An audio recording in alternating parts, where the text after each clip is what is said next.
Pessoal, vamos falar sobre um tema muito importante. É sobre a noiva interior do homem, que chamamos de ânima, que é a parte feminina do homem. A ânima é a força motriz, é a instigadora de mudanças e cujo o fascínio impele, atrai, encoraja os homens a todas as aventuras da alma e do espírito, da criação, do mundo interior e do mundo exterior. O arquétipo da ânima é a parte feminina da psique do homem, é a mulher interior do homem. O homem desenvolveu o arquétipo da ânima através do relacionamento continuado com mulheres durante muitas gerações. Isso, eu falo, é uma experiência de relações de muitas gerações com mãe, com mãe, com esposa, com irmãs, com amigas, com namoradas, com mulheres em geral, que dá essa experiência para o homem, de lidar, de se relacionar com o sexo oposto através dessa parte, desse aspecto feminino seu, chamado arquétipo da ânima. Todo homem leva dentro de si a imagem de uma mulher, não a imagem desta ou daquela mulher, é uma imagem particular, padrão, é uma imagem bem definida, feminina. Essa imagem, ela é fundamentalmente inconsciente. Jung diz que existe um fator hereditário de origem primordial que deve ser gravado no sistema vivo e orgânico do homem, que trata-se talvez de uma impressão. O arquétipo de todas as experiências ancestrais da fêmea. Jung diz que existe um depósito, se eu posso dizer assim, um depósito de todas as impressões, de todas as experiências deixadas pela mulher na vida do homem, como eu falei anteriormente, com relação à mãe, à esposa, filha, amigas, tias e etc. Essa imagem interna de uma mulher dentro de cada homem, por ser inconsciente, é sempre projetada na pessoa amada e constitui um dos principais motivos da atração apaixonada ou também da aversão. A ânima, em sua forma desenvolvida, atua como mediadora entre o ego dos homens e o self. Ela estabelece uma conexão com a fonte do ser. Os sonhos mostram esse componente feminino da psique masculina. Por exemplo, o self é o arquétipo organizador, orientador. O self é que determina os conteúdos do inconsciente para a consciência. E quem faz essa conexão entre o ego e o self é a ânima que faz essa conexão, né? E quando sonhamos com nossa esposa, mas não é a esposa real, no sonho você entende a mensagem como sua esposa, mas não é a esposa real. Então se trata da esposa interior, que é a alma do sonhador. Trata-se de sua ânima.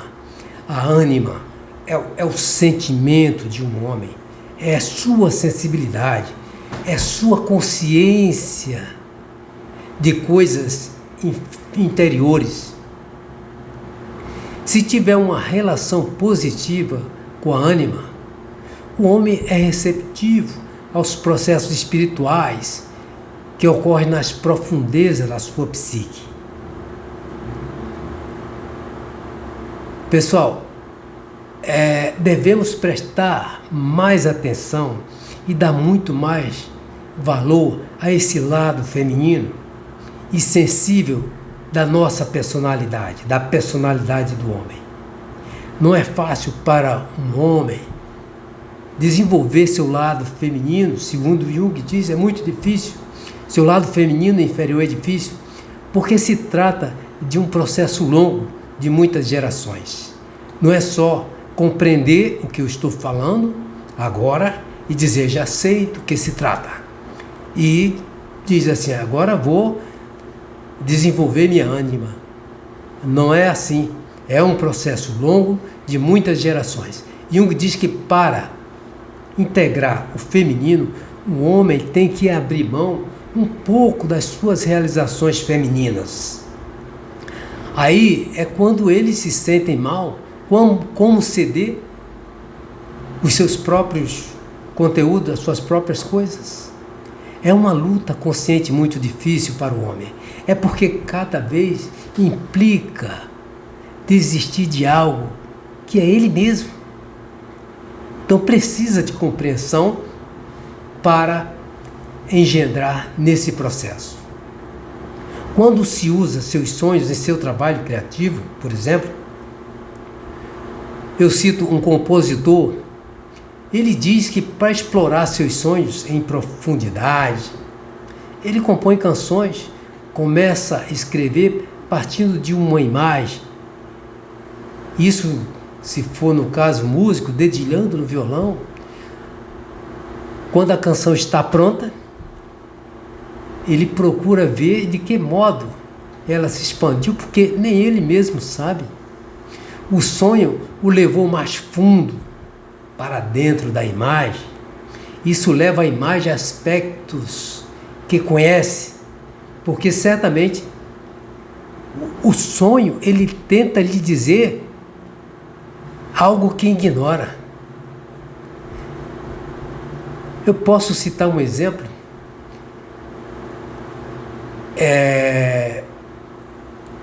O homem, Jesus Cristo, por exemplo, um exemplo, de certo modo, é um modelo de um homem que viveu seu próprio destino, carregou sua cruz e cumpriu missão sem desviar ou ceder a qualquer pressão coletiva. É por isso que o cultuamos como homem que se torna Deus, como Deus que nele se torna homem. Vou citar um sonho de um homem sobre a ânima, sobre a noiva interior, sobre a mulher interior. O homem, ele sonhou que caminhava ao longo de um rio caudaloso, um rio cheio. A correnteza era muito forte e a luz refletia na água. Depois eu vou falar sobre esse sonho, o que significa. E ele disse que no alto da colina ele olhava e ele via um castelo rodeado por um fosso. Ele atravessou a ponte para chegar até lá. A ponte era levadiça e entrou no pátio central, bem no meio. Uma mulher estava sentada na mureta de um poço. A mulher puxou um balde lá do fundo do poço e entregou a esse homem. E ele bebeu a água do balde. A mesma coisa repetiu-se uma segunda, uma terceira vez. Ele bebeu água de novo e se sentou na mureta em frente à mulher, sua ânima. O traje da mulher, segundo esse sonho do homem, era azul celeste. Ele dizia que sua beleza, que a beleza da mulher era extrema e que estar com aquela mulher lhe dava uma enorme sensação de paz. Esse é o sonho do homem que sonhou com sua ânima, com sua noiva interior, com com sua mulher interior. É preciso que observamos que o mundo dos sonhos e a psique inconsciente só nos mostram sua face positiva se nos deixarmos ir com a vida, viver a vida. Não podemos recusar a vida, senão isso não acontece. No sonho desse homem, vejamos, primeiro o rio, ao longo do qual o sonhador, ele costuma se falar do rio, no sentido do fluir da vida. Esse é o significado do rio, o fluir da vida, o fluir do tempo. Como diz a professora Von Franz, o tempo é um rio que desemboca no oceano da eternidade. A vida é um rio que começa numa jovem fonte e termina no mar da divindade, e assim por diante. Isso dito pela professora Von Franz, eu já falei para vocês. A professora Von Franz trabalhou com o professor Carl Gustav Jung, o pai da psicologia analítica, por mais de 30 anos. O rio significa um símbolo famoso que representa os sempre imutáveis fatos da vida, que na verdade são as mudanças constantes da substância psíquica que nos carrega. Vamos observar, podemos observar um fato estranho que ocorre sempre com o homem. Nossa consciência do ego, que é o centro, o ego que é o centro da consciência, o sujeito da consciência, ela fica apagada por horas durante a noite, ou não é? E pela manhã reaparece idêntica na manhã seguinte. Porque certamente não despertamos e descobrimos que somos outro. Por quê? Somos completamente, totalmente contínuos. Deve haver algo que carrega nossa identidade pela vida fora. Mas nós estamos falando de inconsciente, nós estamos falando da psicologia dos fenômenos. Nós estamos falando de fenômenos. Você não vê, você não explica, mas você sente os fenômenos. E essa explicação ela é objetiva. Ainda que o nosso corpo, por exemplo, ele troque todas as células, no caso, a cada 7 anos, um exemplo, não restando praticamente nenhuma célula velha, também, mesmo assim, continuamos a ser nós mesmos, ou não? É um enigma? É exatamente isso. Algo em nós, como uma substância psíquica essencial, carrega nossa identidade no decorrer da vida. O rio é isso, esse misterioso fluxo da vida. E aí, ao lado do rio, esse sonhador, que sonhou com sua ânima, ele encontra a mulher sentada à beira do poço. Vem à mente, que todos conhecem, a conversa de Cristo com a samaritana, um dos poucos encontros significativos em que Cristo entra em contato com o feminino. Por isso eu falei de Cristo anteriormente. Em sua forma desenvolvida, eu estou falando do arquétipo da ânima, da noiva interior, da esposa interior. Então, em sua forma desenvolvida, a ânima é, no homem, a capacidade de amar, em contraste com o desejo de poder. É amar por amar, da forma mais elevada. Como disse Jesus Cristo, onde tem amor, não tem poder. Onde não tem poder, onde tem poder, não tem amor. É por isso que essa mulher, ela aparece no sonho do homem em um castelo medieval, rodeado por um gramado. Ela está no que os franceses chamam de course d'amour, no amor cortês. É o tipo de amor que na civilização cristã ocidental fez com que ocorresse a conscientização da ama. Isso ocorreu na Baixa Idade Média, ok, pessoal?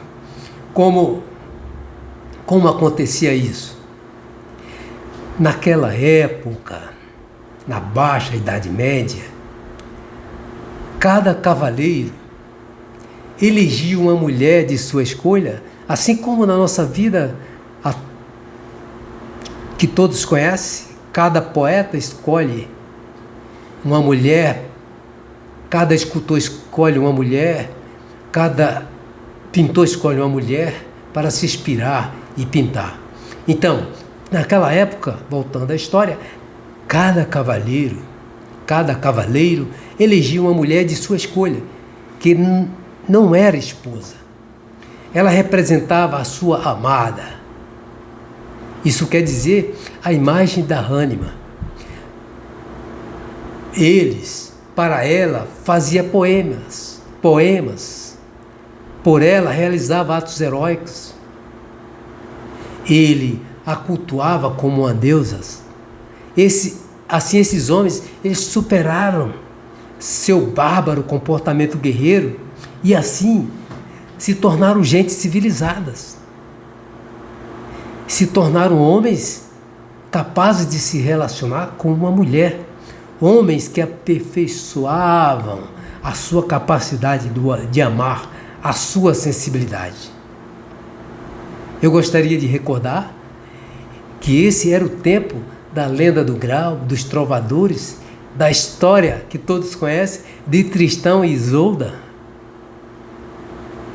Ainda, pessoal, sobre homem e mulher, no tangente, a noiva interior, a mulher interior, a ânima, nossa ânima, a parte feminina do homem.